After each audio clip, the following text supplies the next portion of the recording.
কিন্তু সমাজে আমরা অন্যের দোষ খুঁজি কি খুঁজি না? 5 নাম্বার, ওয়ালা তালমিজু আনফুসাকুম, নেভার ডিসফেম ইচ আদার, একে অপরের দোষ খুঁজো না। আমাদের সমাজে কিছু লোক আছে নিজের দোষ দেখে না, খালি অন্যের দোষ দেখে। আছে না নাই? চায়ের দোকানে বসে বসে দেখবেন, বলবে এই বাড়িতে এই সমস্যা, ওই বাড়িতে ওই সমস্যা, ওই বাড়িতে মারামারি, ওই বাড়িতে কাটাকাটি, তোর বাড়িতে কি সমস্যা ওইটা বল, তোমার বাড়িতে কি সমস্যা ওইটা বলো মিয়া। আছে না এরকম? এই হুজুর ভালো না, এই সমস্যা, ওই হুজুরও ভালো না, এই হুজুরও খারাপ, এই হুজুরের এই সমস্যা। তুমি হুজুরের কি সমস্যা? তুমি হুজুরের কি সমস্যা আগে জাতির কাছে ওইটা বলো। আগে নিজে ভালো হও, নিজে ভালো তো জগৎ ভালো। খবরদার অন্যের দোষ খুঁজবেন না, এটা খুব বাজে একটা স্বভাব, খালি অন্যের দোষ খুঁজে। যে নিজে নিজের দোষ খুঁজতে পারে, যে নিজে নিজের সমালোচনা করতে পারে, সে সবচেয়ে বুদ্ধিমান। কারণ অন্যে কি করছে এই ব্যাপারে আপনারা ধরবে আল্লাহ। কথা বলেন না কেন? আল্লাহ আপনাকে ধরবে, আপনার কি সমস্যা, আপনি কি করলেন, শুধু ওই ব্যাপারেই আপনি জিজ্ঞাসিত হবেন। এজন্য আল্লাহ বললেন তাদের উপর আমার লানত, তাদের উপর ধ্বংস, যারা প্রকাশ্যে অপ্রকাশ্যে অন্যদের দোষ খুঁজে বেড়ায়, দোষ বলে বেড়ায়। এরকম আছে না নাই? আল্লাহ লানত দিয়ে বললেন ওয়াইলুল লিকুল্লি হুমাযাতিল লুমাযা, গোপনে দোষ খোঁজে প্রকাশ্যে দোষ বলে, তাদের উপর আল্লাহ লানাত। হুমাযাতিল লুমাযা, এই লুমাযা শব্দ থেকে আল্লাহ এনেছেন ওয়ালা তালমিজু আনফুসাকুম, একে অপরের দোষ খোঁজো না, নিজের দোষ খোঁজো, সেই সবচেয়ে বুদ্ধিমান। তাহলে আমরা আত্মসমালোচনা করব। কি করব? খেয়াল রাখবেন, সবচেয়ে খারাপ হচ্ছে সমালোচনা। সবচেয়ে খারাপ কি? তারপর কিছুটা ভালো যেটা, সেটা হচ্ছে আলোচনা। সেটা কি? আলোচনা। সবচেয়ে ভালো হচ্ছে আত্মসমালোচনা। সবচেয়ে ভালো কি?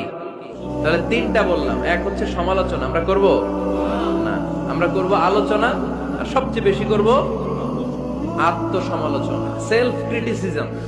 রাতে ঘুমানোর আগে একটু ভাববেন কি কি ভুল করলাম, কাকে কাকে কষ্ট দিলাম, কি কি অন্যায় আজকে আমার দ্বারা হলো, কালকের দিনটা যেন আমার আজকের দিনের চেয়ে ভালো হয়। নিজের সাথে নিজের এরকম বোঝাপড়ার দরকার আছে না নাই? আমরা যেন আত্মসমালোচনা করি ফরিদপুরের ভাইয়েরা, অন্যের দোষ যেন না খুঁজি। Small people talk about people, যারা নিচু মনের মানুষ, এরা শুধু মানুষের দোষ খুঁজে বেড়ায়, মানুষ নিয়ে কথা কয়, এই মানুষ, এই মানুষের সমস্যা, এই সমস্যা। Average people talk about things and story and the incidents. যারা মাঝারি মনের মানুষ, তারা বিভিন্ন ঘটনা নিয়ে কথা বলে, বিভিন্ন বিষয় নিয়ে কথা বলে। আর গ্রেট পিপল, যারা মহামানুষ, দে টক অ্যাবাউট আইডিয়াস, তারা নতুন নতুন আইডিয়া নিয়ে কথা বলে।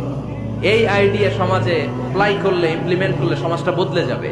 এই আইডিয়া এখানে সেট করলে এখানে কল্যাণ হবে। বড় মনের মানুষরা আইডিয়া নিয়ে কথা বলে। এখন দ্য ডিসিশন ইজ ইয়োর্স, সিদ্ধান্ত আপনার। আপনি কি ছোট মনের মানুষ হবেন না বড় মনের মানুষ হবেন? অন্যরে নিয়ে আমার কোনো টেনশনের দরকার নেই। আমি জান্নাতি না জাহান্নামী, এই টেনশনই তো ঘুম আসে না আমার। আমার কি অবস্থা হবে আমি জানি না। আমি আরেকজনের দোষ খুঁজি, আমি আরেকজনের বদনাম বলি, আমি আরেকজনের পিছু লেগে থাকি। খবরদার, বিশ্বাসী বলে যারা দাবি করে তারা কখনো অন্যের পিছু লাগতে পারে। খেয়াল রাখবেন, কেউ যদি পিছু লেগে থাকে ও আজীবন পিছেই থাকবে। পিছু লাগা মানে কি? ও সামনে না আমি সামনে। কথা বোঝে নাই বোধহয়। কেউ যদি আমার পিছু লাগে, ও সামনে না আমি সামনে, আমি সামনেই থাকবো, ও পিছনেই থাকবে। কথা বুঝতে পেরেছেন?